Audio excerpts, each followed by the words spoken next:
part 1 of the notes. We're going to be adding in quite a bit on the outside of the slides, so make sure that you are sticking with me. This is going to go fast and furious. The Civil War is something you know already, but we got to fill in a little bit more detail to pass that AP test. So at the top of your notes, of course, it has Civil War and Reconstruction, Unit 7. I want you to add these years, 1861 to 1865. A nation divided, brother versus brother. You'll notice at the top of these notes, I have 4 crash courses that are possibilities for extra credit. You will be assigned Civil War Part 1 and Part 2 as probably a grade, more than likely. But I just want to make sure you understand there are quite a bit of crash courses over the Civil War. So in that situation, you definitely have a lot of possibilities. Now, the very first slide is your basic differences between the North and the South. So pause this and get it down. All right, so North, the very first thing you're filling in is it's industrial. We don't need to go over that. You know that. Of course you know that. Lowell Mills, Massachusetts, industries, factories. But the one thing we haven't always talked about is the Superior Navy, so I might go ahead and circle that. This has a large part due to the ports and how basically the North is set up. The other thing you're filling in is the larger population. We've mentioned this multiple times before, but the North has more people. How does that basically help out win a war? You got more soldiers. Transportation, supplies. There's one thing that the North has tons of, and you've seen it in maps already. Railroads. So out beside that, I want you to put RR. Of course, you know they are opposed to slavery. The fancy word is they wanted to abolish slavery, so they're abolitionists. They have the ability to raise money because they have more people, they can tax them. And here's what I want to add down at the very bottom. If you didn't notice, you have a blank there. I want you to make sure you put better political leadership in the form of who's going to be the president of the Union and the leader of the North. Abraham Lincoln. And the one thing I really want you to also add is they have more banks, and you know that from the antebellum era. Now on the south sides, the big ones, of course, you know raw materials. Add in what raw material, of course, made them their money. White gold, otherwise known as cotton. Knowledge of territory. This is one I want you to star because we don't always really hit on this, but I need you to make sure you understand this. The Civil War is a defensive territory war for the South. Just like the colonists were fighting on their own territory in the American Revolution, so we had the edge. The South, they're going to have the edge because most of the Civil War is in the South. They had better leaderships as far as the military goes. They have a better general in Robert E. Lee. Economic relationship with England, they have the ability to make money outside of the North. And then slave labor is their way of life. They have a passion for what they're fighting for. So long story short, that's what we're looking at. Now pause this slide, get it down.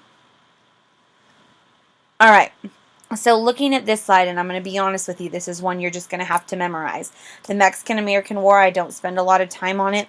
Circle 1846 to 1848, 2 years, and you need to make sure you understand this is the only thing you have to know about President Polk.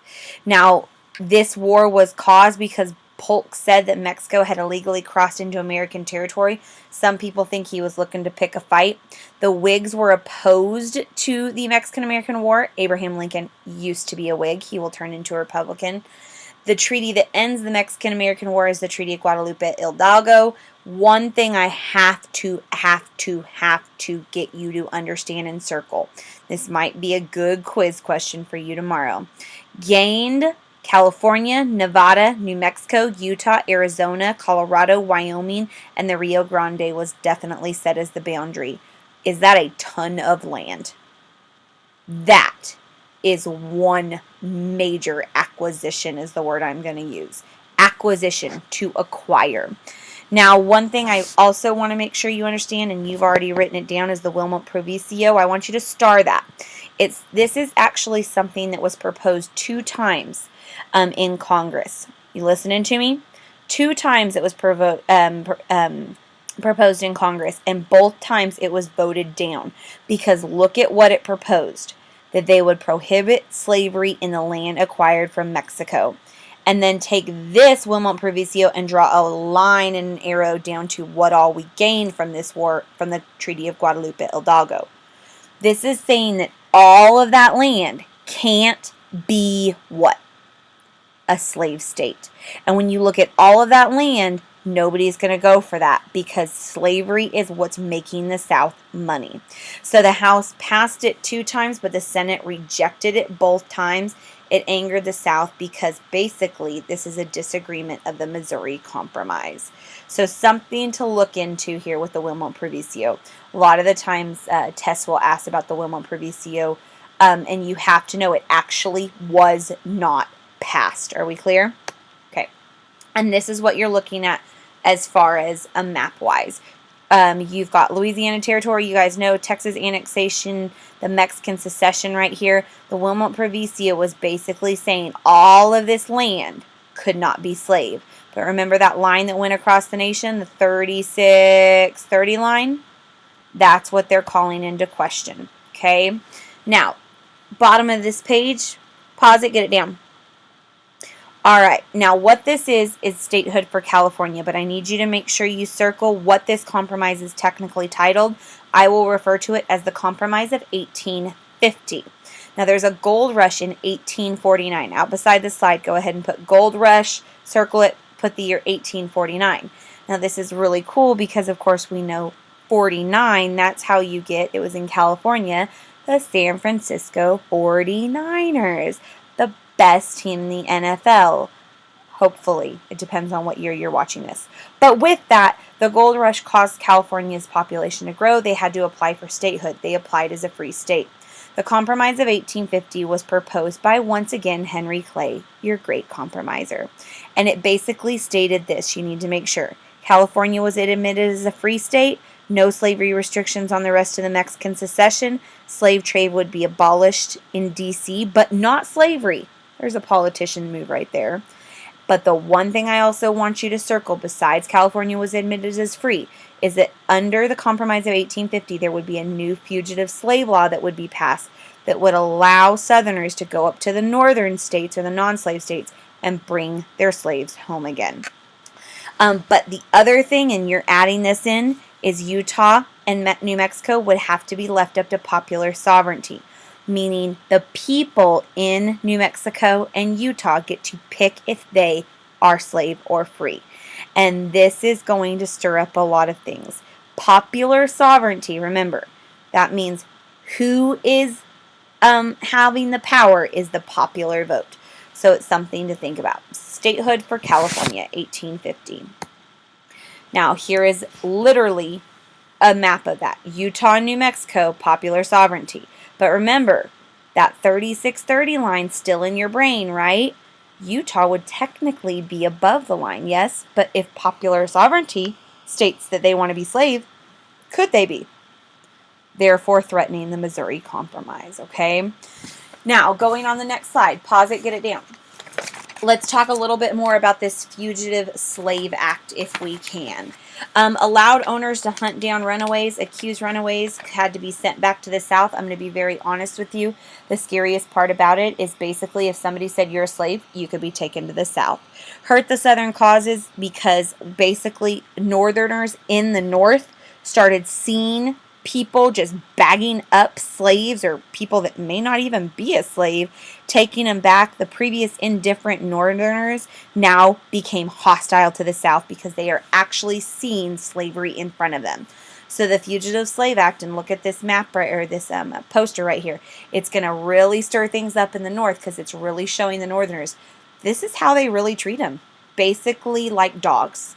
So, going to strengthen the abolitionist cause. It'll also, of course, strengthen, in between these slides, go ahead and make sure you note again the Underground Railroad. Remember, we associate Harriet Tubman with it, and I'm going to also remind you the whole goal is to get runaway slaves to where? Canada. So, it's something to think about. Okay, let's go ahead and get this down. Okay. So what you have here, abolitionists, I'm going to go ahead and tell you the number one thing about this slide you got to get down is the idea that Uncle Tom's Cabin was a piece of propaganda. It was a book written by this woman named Harriet Beecher Stowe, and if I can do what I need to do, hopefully we will read like the little 2 or 3 pages from it. It was a story about this slave, Uncle Tom. and basically the hardships and the horrors that he endured while he was in slavery.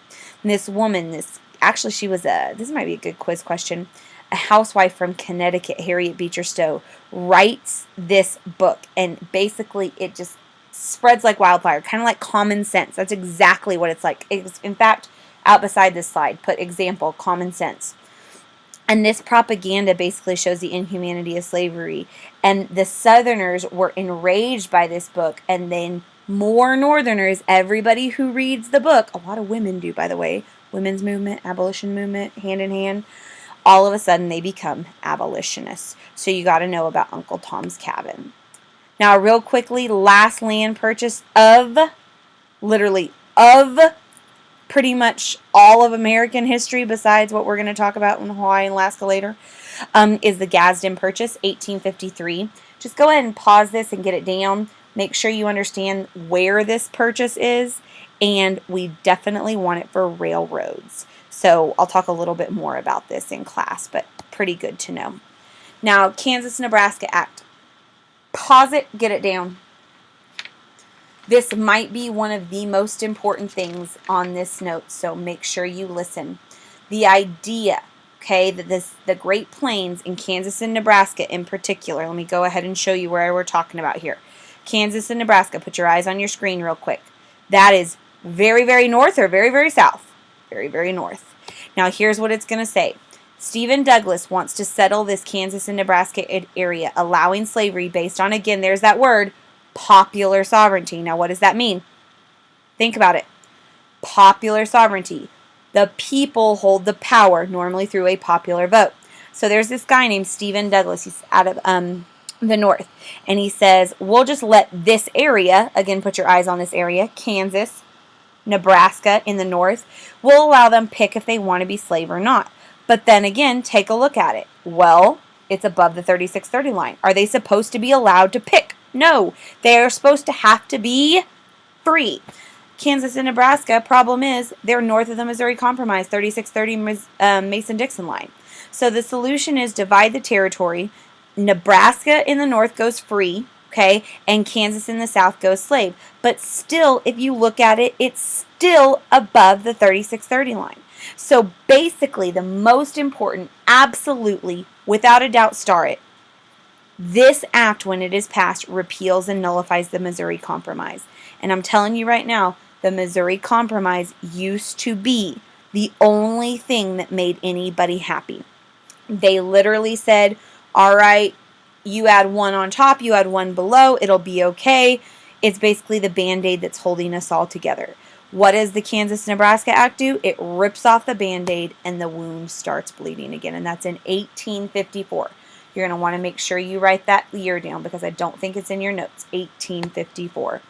Okay, here's a really good cartoon over forcing slavery down the throat. Sometimes this is a good quiz question as well. If you wanted Kansas and Nebraska to be a free state, they called you, look down here at the bottom, a free soiler. Okay, a free soiler. So it's good to take a look at that right there. Now, last slide of the notes, and then you're going to be done. We'll finish the rest of them up in class, hopefully, is actually a court case, Dred Scott versus Sanford. Pause it, get it down. You need to know, and I think I'm going to have you add in fact, this might be a good thing to see who's watching, who's listening. The Chief Justice of this court case, the Supreme Court, is a guy named Roger Taney. Dred Scott, long story short, was a slave living in Missouri.